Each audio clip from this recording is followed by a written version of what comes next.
We're going to do something a little different today. We're going to take one single, everyday word and use it to unlock a fascinating story about how language actually works. It's a word that shows you just how powerful a simple idea can be, and that word is automatic. But first, let me ask you something. What if you could say pretty much anything you wanted to say in English, express some really complex thoughts, all with a vocabulary of just 850 words?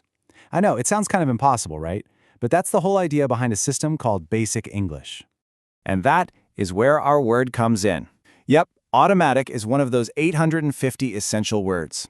It made the cut because it's an absolute powerhouse, packing a huge amount of meaning into just one term. Let's see how it does it. Okay, so let's get right to the heart of it. What makes the word automatic so special? Well, the genius here is that the word itself is kind of automatic. It's a word that pretty much works by itself. And here it is. This is the engine behind every single use of the word. It works by itself. That's it. It's so simple, so effective, the idea is crystal clear, it doesn't need anything else. You know, think about a washing machine. You push a button, and the machine just takes over. It washes, it rinses, it spins, all by itself. That is the core idea in action, something we can all get in a split second. And seeing the contrast really drives the point home. Sometimes the best way to understand what something is to know what it is not. So automatic works by itself. Manual needs a person to do something. That simple difference is the foundation of this word's power. So now let's see this idea in the real world with physical objects. This is where we get to see how that simple definition gets applied to actual things and where the word really shows off how versatile it is. And here's where it gets clever. Automatic can go from being an adjective, a word that describes something, to being a noun, the name for something. But just look at the principle. It's exactly the same. An automatic car is one that changes the gear by itself. That core idea is still holding strong.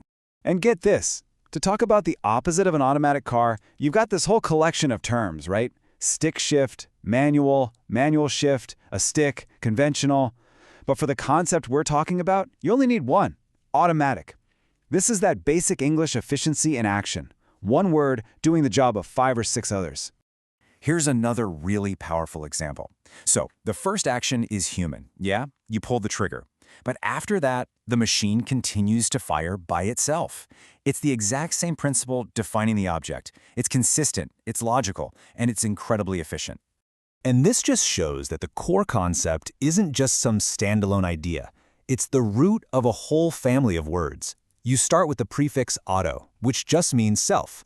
From there, you get the idea automatic. Then you get the action automatically. And finally, the process to automate. It's a complete toolkit all grown from one simple seed. All right, let's zoom back out.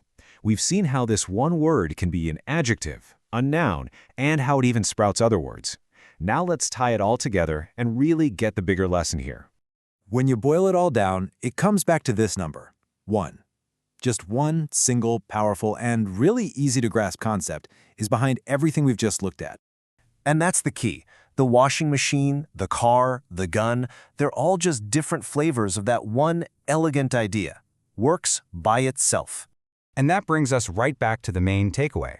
Automatic isn't just a useful word. It's a perfect example of a whole design philosophy. You see, Basic English isn't about having a different word for everything under the sun. It's about choosing a few really powerful words that can do a whole lot of work. Which, leaves us with a final thought. If one simple word like automatic can contain this much structure and logic and usefulness, it really makes you wonder, doesn't it?